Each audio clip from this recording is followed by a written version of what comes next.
سارے گاؤں کے مزے ہوتے، تو ہمارا بادشاہ ہوتا۔ ظالم، تو نے یہ کتنی بڑی حماقت کی ہے، کتنی بڑی خوش نصیبی کو گھر آنے سے دھکا دے دیا اور باہر پھینک دیا۔ تو اس نے کہا، عجیب، وہ بادشاہ تھا یا میں؟ اس نے مول لگایا، میں نے نہیں دیا۔ اس میں خوش نصیبی یا بد نصیبی کی کیا بات ہے؟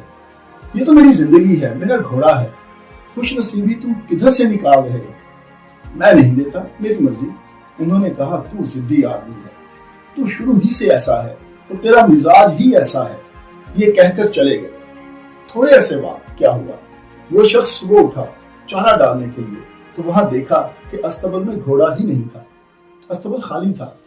گاؤں کے لوگوں کو پتا چلا اور وہ آئے اور کہنے لگے کہ ہمارے گاؤں کا حسن تباہ ہو گیا۔ تجھ سے کہا تھا نا کہ بادشاہ وقت کو انکار نہیں کرتے، تیرا گھوڑا پاس نہیں رہا، تیرے ساتھ بڑا ظلم ہوا، تو تباہ ہو گیا، برباد ہو گیا۔ اس نے کہا، میں کہاں سے تباہ ہو گیا، کہاں سے برباد ہو گیا؟ یہ گھوڑا ہی تو تھا، چھوٹی سی چیز تھی، میری زندگی تو بہت بڑی ہے، یہ اس کا ایک حصہ تھا۔ لیکن تم یہ کیوں کہہ رہے ہو کہ چونکہ تمہارا گھوڑا چلا گیا اس لیے تم برباد ہو گئے؟ معمولی سی بات ہے۔ انہوں نے کہا، نہیں، تو بے وقوف آدمی ہے، تجھے اللہ نے عقل ہی نہیں دی۔ وہ پھر واپس چلے گئے۔ ناظرین، کو 1 مہینے کے بعد اس کا گھوڑا ہنہناتا ہوا واپس آ گیا۔ اس کے ساتھ 7 نئے جنگلی گھوڑے بھی تھے۔ وہ کہیں بھاگ گیا تھا جنگل میں اور واپس اپنے ساتھ اعلیٰ نسل کے 7 جنگلی گھوڑے بھی لے آیا۔ جب اس نے دیکھا تو بڑا خوش ہوا۔ گاؤں کے لوگوں کو پتا چلا تو وہ پھر آئے۔ انہوں نے کہا، تو بڑا خوش نصیب ہے، تیرا گھوڑا کھو گیا تھا لیکن اب تیرے لیے 7 خوبصورت گھوڑے لے کر آ گیا ہے۔ اس نے کہا، میری کہاں خوش نصیبی ہے، گھوڑا تھا، چلا گیا، اب واپس آ گیا، میری ساری زندگی کچھ اور ہے، اور تم ایک واقعہ پکڑ لیتے ہو۔ تم بہت نالائق لوگ ہو، سمجھتے ہی نہیں ہو۔ وہ جنگلی گھوڑے تھے، اب ان کو سدھارنا بڑا مشکل کام تھا۔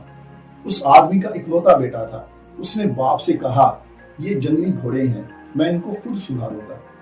اس نے سب سے پہلے سب سے صحت مند جنگلی منہ گھوڑے کو سدھارنے کی کوشش کی۔ اس کو لے کر گیا، بھگایا، جنگل میں چکر لگایا۔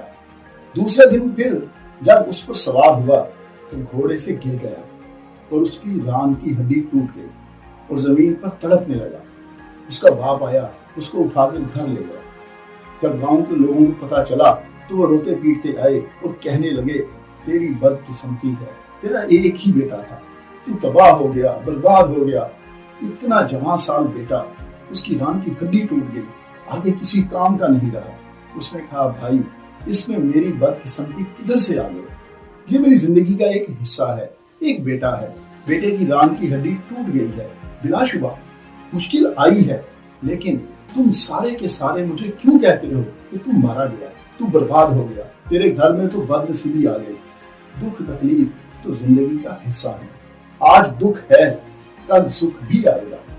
کچھ دنوں کے بعد بادشاہ کی ہمسایہ ملک کے ساتھ جنگ لگ گئی اور گھمسان کا رنگ پڑا۔ جنگ طوالت اختیار کر گئی تو بادشاہ وقت کو جبری بھرتی کی ضرورت پڑی، تو وہ تمام تگڑے اور مضبوط بچوں کو جنگ میں لے گئے، کیونکہ اس کے بیٹے کی ٹانگ ٹوٹی ہوئی تھی، وہ کسی کام کا ہی نہیں تھا، اس لیے اسے چھوڑ کر چلے گئے۔ گاؤں کے لوگ اس کے پاس آئے اور کہنے لگے، یار، ہمارے بیٹوں کو تو وہ لے گئے لیکن تم بہت اچھا رہا، خوش قسمت ہے۔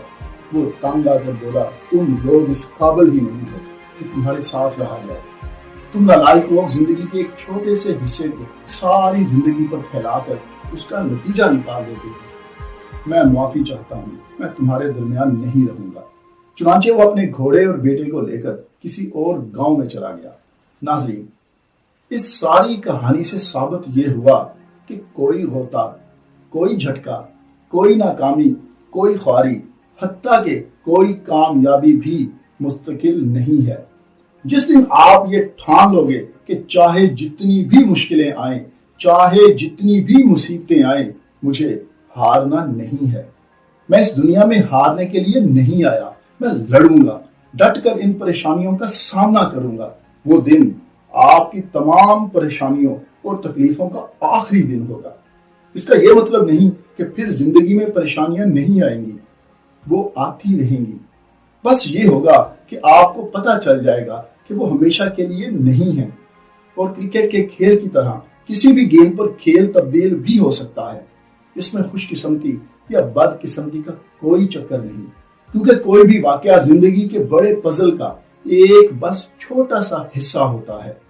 ہماری زندگی کی فلم میں اس کی انٹری ایک خاص موقع پر کسی گانے، کسی ڈائلاگ کے لیے ضروری ہے۔ ہمیں صرف یہ سمجھنا ہے کہ اس ہونی کا مطلب کیا ہے، اور پھر منجھے ہوئے بیٹسمین کی طرح کریز پر موجود رہیں اور اگلی گیند کھیلنے کے لیے تیار ہو جائیں، کیونکہ نصیب نہیں، خود کو تو بدل سکتے ہو۔ شکریہ۔